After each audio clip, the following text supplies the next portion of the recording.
MK Tanah Toraja supaya kita bisa rehabilitasi, jangan sampai sudah narkoba, sehingga nantinya sisi itu free barangnya, tapi dia harus masuk ya.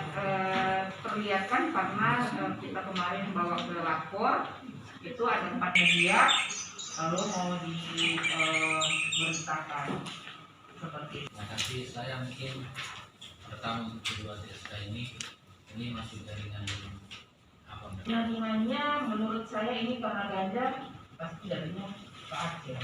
Dan itu masih karena di atasnya masih kita seperti itu. Nah ini yang kita harus waspadai. Apa bisa dibutuhkan?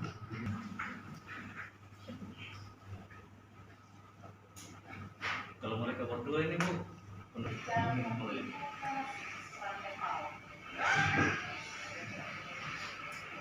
ada di bintang, maksudnya yang belum diedit ada ya?